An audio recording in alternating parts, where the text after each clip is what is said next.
I'm used to reading picture books. Much shorter.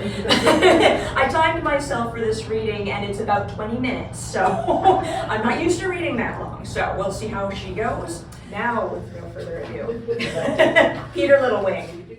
Written by Regan W. Macaulay and illustrated by Gordon Bagshaw. And I did dedicate it to Kev, my mom, and Onion, and Peter. And I have to remember to put my glasses on this time. I have reached that age. Chapter 1. Peter Littlewing shrank behind a scrubby tahina bush as two human staffers at the New Zealand National Aquarium entered the kiwi habitat carrying a brown crate. "I don't know if he's going to make it," said one of the humans. The woman in a dark blue aquarium uniform opened the carrier and gently lifted out Peter's Nandy Enzo, which was what Peter called his grandfather, though Enzo was his proper name. The haggard kiwi looked more like wilted flax that had dried in the sun than a southern Fiordland tokueka. "He's too weak," said the other human worker. "Let's carry him to his burrow." Peter's infinitesimal wings squeezed against his ribcage beneath his shaggy brown, fur-like feathers. He held his breath as the humans placed his Nandy into the topmost burrow at the back of their enclosure. Peter had only caught a glimpse of his grandfather's thin, withered feathers, all various brown shades with a touch of gray, but it was enough for Peter to allow a deep sigh to escape his long, cream-colored beak and for him to ruffle his own feathers. Peter pulled his head in towards his chest. His whiskers fanned out, sending a shiver in a wave from the top of his skull to his nostrils on the tip of his beak. The dark walls of the kiwi habitat seemed to draw in closer. Even the vague forms that often peered in on Peter's family from the other side of the wall of shadows seemed to press in around him, darkening his heart. The humans rose and stepped away from Nandy's burrow. "He's not as far gone as he looks." The taller human placed his hand on the smaller human's shoulder. "I know," the woman replied as she gathered up the boxy carrier they had brought Nandy in. "I can't help but think of what happened to Enzo's son, Peter's Da. We weren't able to save him." Peter's feathers bristled as the humans mentioned his father, whom he had never met. How would Nandy be saved if his father wasn't? "We'll figure it out. We're in touch with the best zoologists, biologists, and ornithologists." The humans exited through a door in the back of the habitat, shutting out their speech, so Peter did not hear the rest. With a sniff, the young kiwi sprang to his sturdy branch-like feet and dashed out from behind the tahina bush, aiming for his Nandy's little cave. Before he got within 3 hops of its entranceway, a large kiwi stepped into his path. Peter almost collided with his Aunt Myrtle. His mother's sister nudged him away from Nandy's burrow. "He's resting, Peter. Give it some more time and he'll be strong enough to see you." "Let me in, Auntie, I can help." Now, young one, do as you're told and keep out of trouble until you're at least 4 years old. Maybe then you'll be useful." After one last prod, Aunt Myrtle kicked up dirt into the burrow's entrance, blocking the way inside. "You can't keep me from Nandy." Peter turned from the semi-caved-in opening and strutted back towards the scraggly scrub he had hidden behind moments earlier. "You don't know what I can do." He kicked a pebble over a pile of leaf litter. "You haven't been outside our habitat." Peter rooted listlessly through the soil for a juicy worm, snuffling noisily through his nostrils. No worms right now, no delicious bugs of any kind, no extra berries or biscuits. The staffers must not have topped up the supply for the day. The young kiwi clawed at the fern frills that sprung around a number of his favorite haunts: the twisted tree, behind the human-made waterfall that babbled happily into the clear pond below, the pile of wood in the corner. "I wish I was 4 and not still 3. When our young ones turn 4, they leave the nest and head out into the world beyond their burrow," Nandy Enzo used to tell him. "Into the wilderness, the wop-wops of Aotearoa, land of the long white cloud. If I were old enough to leave, then my family would take me seriously." Not that Peter could leave, what with the wall of shadows. Not permanently, anyway. He was not supposed to know anything about the world beyond their meticulously crafted exhibit. None of them were ever meant to leave their snug burrows, unlike the kiwi of the wop-wops. The wop-wops, or the wilderness, were the opposite of domesticity and captivity. Every night for as long as Peter could remember, his Nandy Enzo had spun tales about the history of kiwi and about the world of the far-flung wop-wops. Such tales kept Peter struggling to stay awake as long as he could, as if sleep were chasing him and he was running to keep ahead of it. His Nandy recounted stories of the Fiordland Tokoeka Kiwi, who lived near the tip of Tawai Punama, the South Island. There were no captive Kiwi locked in behind dark walls there. Peter's eyes fixed on the swirling emerald fern leaves before him. His vision gave way to a memory. In an almost 3-year-old mist-edged remembrance, a young, smaller version of Peter yawned as his Nandy Enzo tucked the twigs, leaves, and grass into the warm nest around him. An earthy aroma hung inside the cave. The close air was like an embrace. Tell me again where our stories and songs come from, Nandy. Stories and songs are my favorite. So they are for most birds and most animals, for that matter. Nandy Enzo chuckled, a warmth emanating from his smile that made Peter feel safe. Mika, the great spotted Kiwi, ancient Kiwi of long ago, sister of all Kiwi under the long white cloud of New Zealand. Even us, Nandy Enzo? Even us, the Southern Fiordland Tokoeka Kiwi. Enzo grinned and his eye twinkled. Mika knew the ways of the world and its history from the mystical voice deep inside her heart. It was Mika who told the stories of the world to her daughter and sang the songs of the wild to her son. Nandy smoothed the cowlick of feathers on Peter's head. Other birds, like the blue-feathered pukeko, the white-throated tui, and the sweet-singing kokako, passed on their stories too. And the children of Mika told their children the stories, and their children told their children. The story was sung from family to family, friend to friend.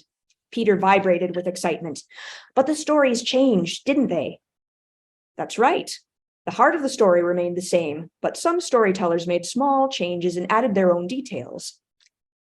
And then all the animals in the islands told stories and sang songs to teach each other. Yes, Peter, if you put together every story from all of the animals, you get a patchwork tale of our world, but it's incomplete without the deep understanding. Peter blinked at his recollection of the deep understanding as if waking from a dream. He sniffed the air. It was stale as usual. Not what the air's like outside. Peter kicked a pebble with his middle toe. What's wrong with my grandfather and how do I fix him?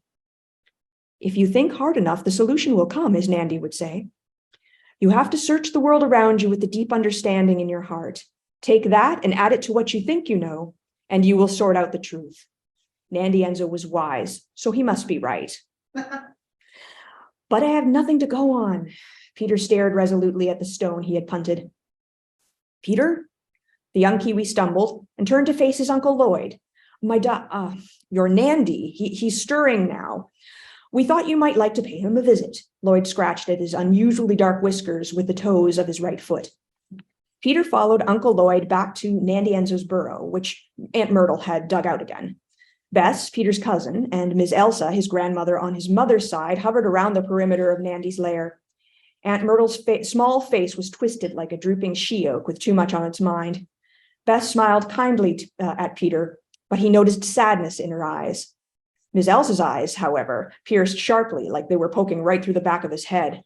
Peter looked away from her as he passed into the burrow. Nandy's den seemed darker and drabber than it had in Peter's memory. The air was claustrophobic instead of comforting. Muted noises from outside were the only sounds Peter's sensitive ears picked up, and they seemed so far away. Nandy Enzo rested on a pile of grass and loose earth. It looked inviting enough, but Peter was gripped with a tightness in his gizzard. Nandy had never looked so delicate before. Peter, come over here, a bit closer now. Peter hung back. He felt a desire within to rush up to his grandfather and pull him out of the nest in a great panic. Instead, Peter choked on the words he wanted to say and froze. I won't bite, Nandy wheezed. Peter hovered a little closer, then closer still. He crept up to his Nandy and touched his brow against his grandfather's forehead, a hongy. Now, son, don't be afraid. We'll figure this out. We have the deep understanding. Peter lifted his head. He fixated on the feathers rising and falling upon Nandy's ribcage as the old Kiwi struggled to breathe. Is this what it looked like when my da was crook? Peter's vision blurred as he stared. His thoughts carried him away in a wind of remembrance. The deep understanding is a powerful feeling inside the heart of all animals, which speaks to their minds and emotions in vague but powerful ways. It is always true, so long as you listen with a clear and unfettered heart. Young Peter rubbed his eyes against his sides. What does unfettered mean? Nandy Enzo smiled back. It means free. The free or unfettered heart, with its deep understanding, has guided animals for millions of years. Even humans once possessed this understanding. It is all but lost to them now. Have we forgotten too? Do we have the deep understanding even though we're captives? The memory of Peter's youthful question rang in his ears. He snapped back to the present when he met his Nandy's glazed gaze. We can't expect too much help from the humans. They just don't know what's wrong. Nandy sneezed and a shiver like ice ran along Peter's spine. Nandy's brown, wilting feathers swelled, then fell again as he heaved a sigh. Peter swayed on the spot. He opened his beak as he searched his mind for words. Nothing came out. I'm a bit knackered is all. Don't fret. Come back later and we'll sing some stories. And his grandfather was asleep. Peter turned and climbed out of the burrow, his cheeks burning and his insides churning. As he reached the den hole, Peter was met by the rest of his Kiwi family. They circled around and watched him closely. He explored the expressions on their faces. Their collective gaze was heavy. Peter opened his beak. I didn't know what to say to him. Bess rushed up and put her neck around his in an embrace. You didn't have to say anything. Her voice shook. Peter pulled away. I should have said something while he was still awake. It's all right, Peter. Uncle Lloyd took a step towards him. Peter did not find his uncle's hesitant tone reassuring. I thought I could be braver than all our Kiwi ancestors from Nandy's stories. Worry ate at the edges of Peter's skin. When it really mattered, I couldn't say anything. Shame drizzled from the top of his head to the tips of his toes like an electric sweat. Humph, Miss Elsa sniffed, interrupting whatever reply Bess might have given. I doubt the human's foul medicines jammed into the side of his beak or injected into his thigh or anything fancy like that will cure Enzo. No. It didn't work for Louis, so it won't work miracles now. Peter bristled upon Miss Elsa's mention of his father. But there must be something we can do. Peter held back a glare as an anxious pick stabbed at his heart. Us? A heap of captive Kiwi?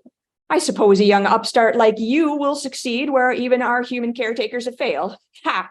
Miss Elsa snorted, dislodging a bit of dirt from her nostril, sending it through the air towards the burrow. It landed neatly along the top rim of the entranceway. Peter couldn't help but to peek at it with a sideways glance. Normally he would have to stifle a chortle, but this time the mood felt too somber. But you just said their human medicines aren't going to work. Heat inflamed Peter's face. He struggled to keep his voice even. The boy's right on that count. Miss Elsa was apparently oblivious to her dirt booger projectile. The humans are ignorant. We're going to have to figure out a way to get them to tell them what Nandy Enzo requires. How in the name of nature are you going to do that? Lloyd's voice rose with every word he spoke. You going to walk up to a human when they come in to do maintenance and just natter at them? Think they'll know what you're on about? What do you suggest? Miss Elsa puffed out her aging feathers. They vibrated with hostility. It's just silly is all. I don't know what we should do. Aunt Myrtle joined in, a hint of sarcasm tainting her voice. That's very useful. Then she turned her attention to the fussing and grooming of Uncle Lloyd's feathers, despite his protests. Peter sighed loudly. Do you know what he needs? There was a significant pause while Peter waited. What would you tell the humans to do if you could? Miss Elsa cocked her head. She scratched at the ground with two of her toes, making circular patterns in the earth while Peter's patience grew thinner. Then she hummed a tune. Peter thought he might have recognized it. Had he heard this tune while he was in his egg? Did Nandy Enzo used to sing him to sleep this way? Miss Elsa snapped her head back up, and her beak wagged. It's a matter of ingredients. What ingredients? Peter took a quick step forward. That's the difficult part. The song is from the time of our ancestors from the Wop Wops. It's been going round and round in my head for days now. It must have the answers we need. But none of you have ever seen or smelled the items mentioned in this song. You were all born in captivity. I haven't likely either. So I do not know the names of these ingredients, boy.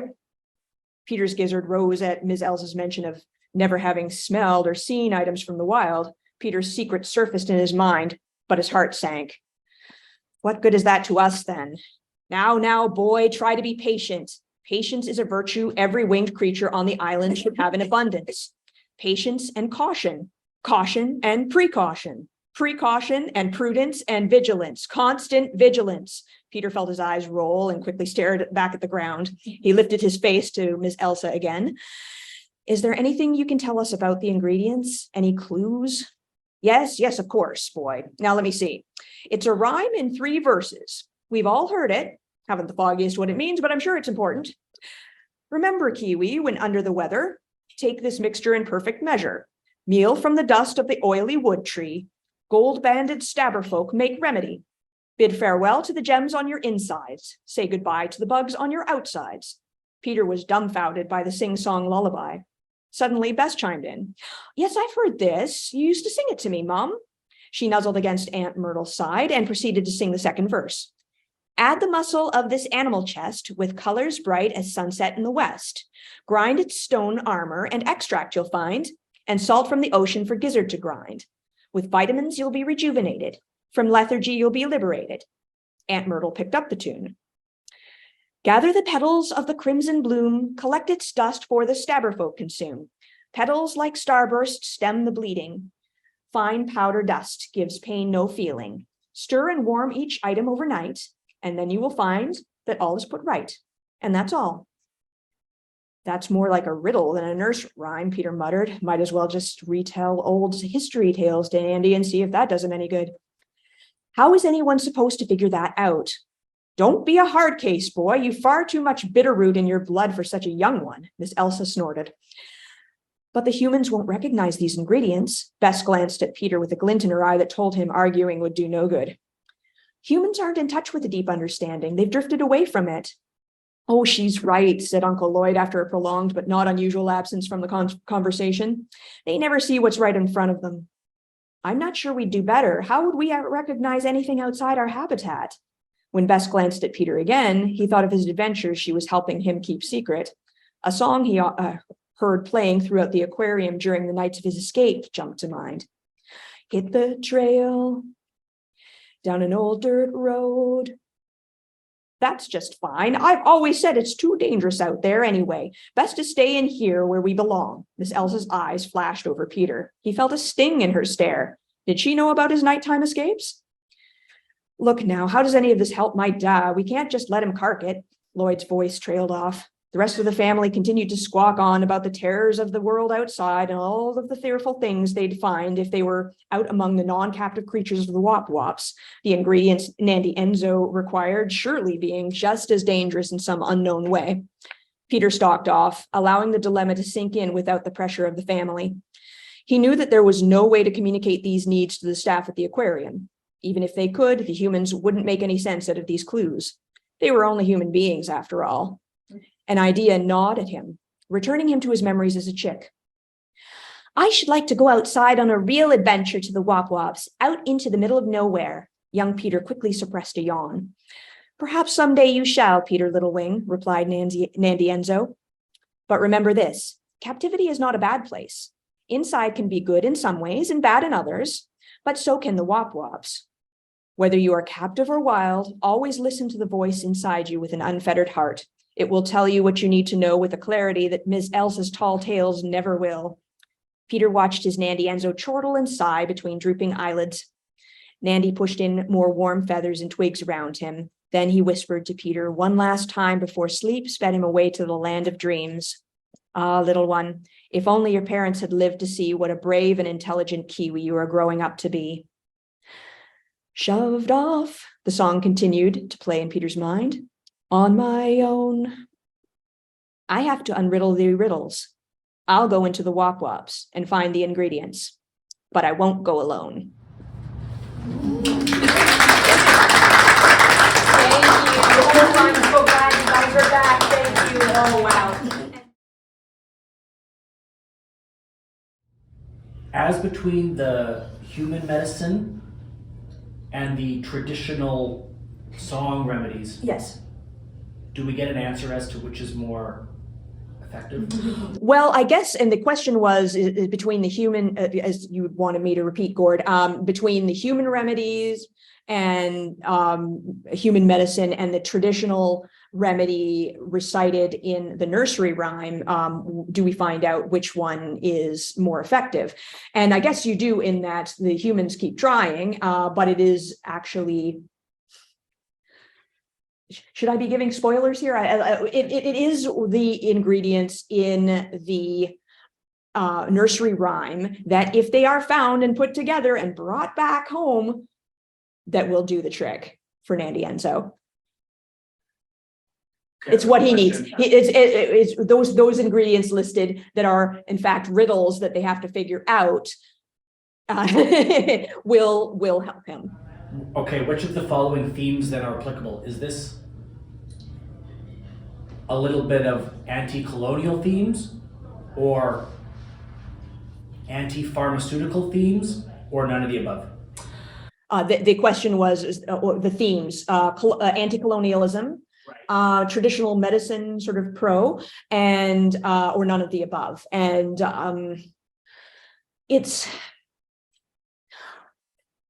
But honestly, regarding the traditional medicine, I guess it's a little pro, but not. But it's, I would say, case by case. Personally, I have no no qualms with human medicine and scientific medicines and such like that. It's just that this particular mysterious illness, which also Peter's father succumbed to, the human medicine isn't working for this. It works perfectly well for their other ailments and things that they may have come across with these kiwis before. Kiwi, I should say. Does that make sense? Yes. Yes. Okay. Yes, Jen. So from Lisa in the chat, she says, just wanted to say well done. Thank you. And from Loretta, yes, I enjoyed your reading. How do you do research for your book? Part of the research, Kevin and I, Kevin is my husband, we went to New Zealand for about a month, spent 2 weeks in the North Island and the South Island back in 2003. That's what originally inspired this story to begin with. So in taking the video and learning about the various creatures there, which I'm always interested in anyway, I always like to learn about animal life wherever it is. So that was research that I hadn't even realized I was doing until the inspiration came along. Also, lots of copious internet research. I had brought home, when I realized I was probably going to be writing a book of some sort, and we were on our month-long trip, Kevin and I did bring home some pamphlets and information stuff from New Zealand as well, from various places like Te Papa Museum and Kiwi habitats that we visited, and other wildlife reserves and things like that. Of course, there's quite a lot of information online as well, particularly from the Department of Conservation in New Zealand. They speak a lot about their flora and fauna at great length, which they work hard at protecting and conserving.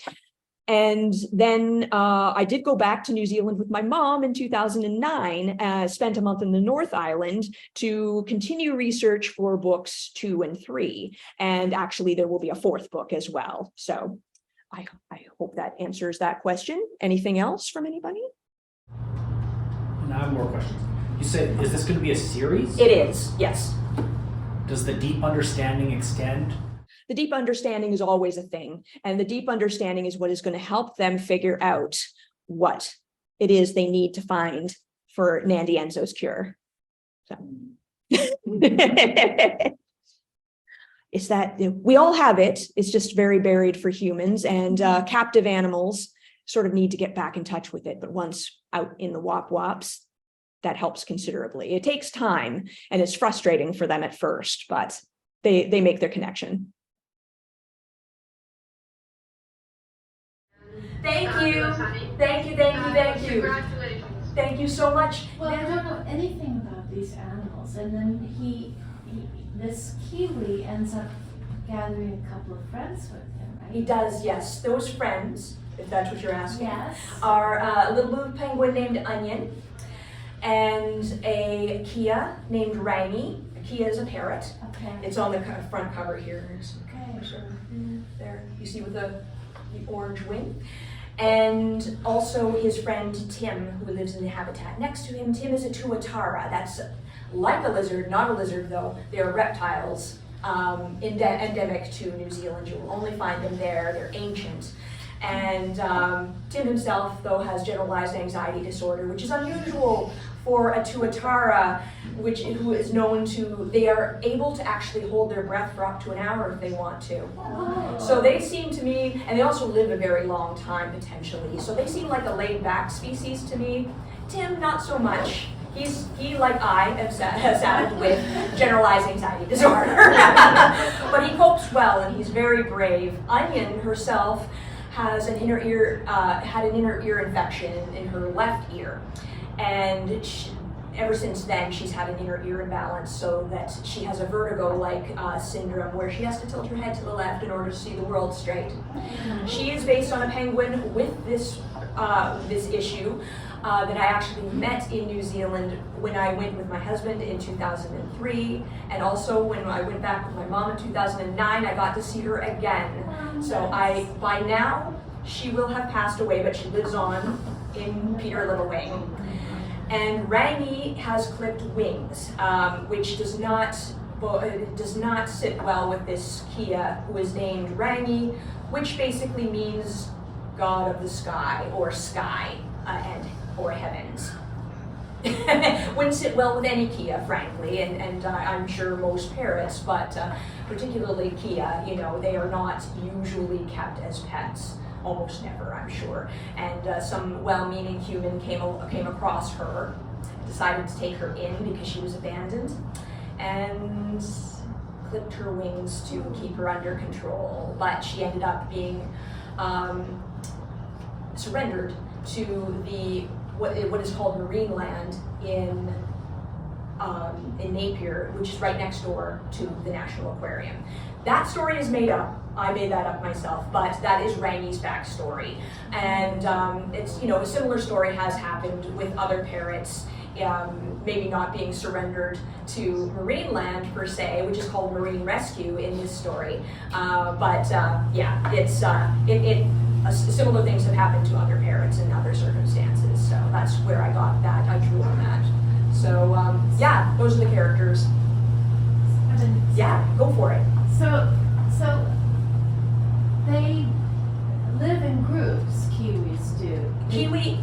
Southern Topoeka Kiwis do. They live in family groups until they're old enough to move out on their own. Other Kiwi, northern brown Kiwi, and pretty much most of the other ones, except perhaps other Hast Topoeka and northern Fiordland Topoekas, those ones, Stewart Island Topoeka, they might live in family groups, but the other Kiwis, brown Kiwis, great spotted Kiwi, little spotted Kiwi, they do not. They're highly territorial and they have mates, but that's it. That's it. Yeah. And this is a species that's just from New Zealand. Yep, Kiwi can only be found in New Zealand, except for some zoos outside of New Zealand, like in San Diego, I believe they have one, and or possibly a couple. So when you see Kiwis in Kiwi habitats in New Zealand or elsewhere, you'll usually only see them in pairs. They're usually northern brown Kiwi, and as I said, just pairs, mates usually. Yeah. So I love the part of them using their feet to scratch, and the Yes. way you have put that into the book. It's lovely. Thank you. Their wings are strictly vestigial. You can't even see them. It looks like they don't have wings. They're under their fur-like feathers, basically. So yeah. It's great. Oh yes. Yes, so I have a few questions. Okay. First of all, I want to know, how was your publishing process like? What did you go through? What did you learn? I want to know about that. My God, so much. Which Lacey can attest to.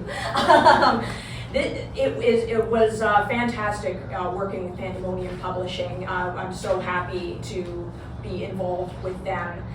And it was a difficult process finding the publisher in the first place. Basically, when I started the stories about 20 years ago, from inspiration to publication. So I didn't start submitting until around 2009, here and there over the years, and it's been through many revisions ever since. getting different feedback from different publishers and different editors and all sorts of different people. So that was a long road with a lot of rejections. So I have a hefty rejection story to claim, just like tons of other authors do. Yeah, so finding Pandemonium Publishing was fantastic, and the fact that they're Canadian, they're based in Hamilton, was just perfect. I had even looked in New Zealand, but no success there, but super happy to have my Canadian publisher. I actually found Gord, the illustrator, through Twitter. We met, and we did a book together. My husband and I and Gord co-created the book Libby, the Libivia Joanna, which is a book about a cactus with self-esteem issues. It's right there on the table if you want to have a quick look at it. So I worked with Gord on that, and so Kevin did as well. And so I after that I asked him if he would do the illustrations. There was one illustration per chapter plus the cover. I asked him if he would do that. He's such a wonderful job. He's really taken on this project with his whole heart, and I'm incredibly grateful. Thank you, Gord. And then as far as the actual publishing process itself, it's just kind of a major grind of checking for errors and going through it again and again and adjusting layout and going back and forth between formatters and marketers and then there's the whole marketing thing. I could be here for hours talking to you about this, really. Yes. Does that sort of give you an overall? Sure. Okay. So you have a lot of characters. So Yes. which character is more like you, is your favorite? I feel like they're all a little bit different parts of me. And the four main characters in particular that I mentioned, they do come across a couple of other characters, Green and Golden Bellfrog later in the wild. And not to give too much away, but obviously that's where it's going. And a brush-tailed possum named Andrew. So they have little bits from me too, but it's mainly the four characters, I would say, have different parts of my personality, fairly evenly distributed. I do kind of consider Peter my spirit guide, my spirit animal, though. So yeah. Yes? And there's two kids that have their names. Oh, I'm sorry. Yes, please go ahead, and thank you for joining me. Thank you, Gord, for mentioning that. Yes. I want to learn a little bit more about the kiwis. Mm-hmm. What special traits do kiwis have? Special traits. Well, one of the unusual things about them is that their feathers are very much like fur. And that they don't fly. They are ground animals, and they are that way because New Zealand, way back, like thousands and thousands of years ago, was mostly an archipelago of islands that contained mainly birds. So I think of kiwi as the mammals of New Zealand in a way. They were sort of on top. They were kind of on the not on top of the food chain per se, because that would be more like the giant Hast eagle that would, of course, is a predator type.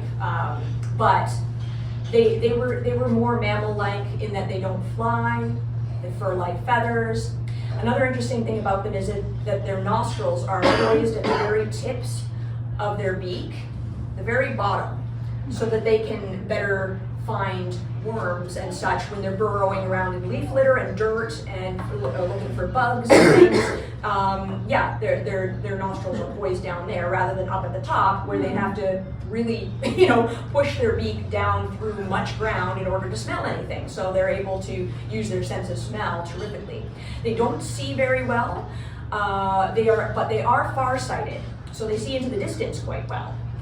They are nocturnal, so they are awake during the night. And so when you're at a kiwi habitat in New Zealand or wherever, when you're visiting during the day, their lighting is lit so that it's nighttime for them. They switch their days so that it's their night, so they're up at the same time we are, so we can see them and observe them. But of course, the habitats are very dark, so it is a little bit difficult to see them, but they have some red or blue lighting in there usually that doesn't disturb their sleeping habits.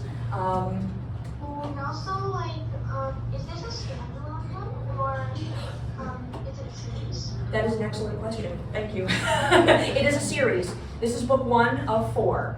And I'm still working on, as we speak, all the other books.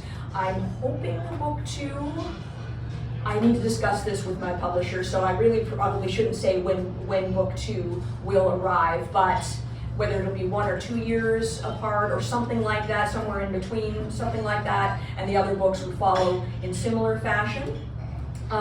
Yeah, so that is the answer to that.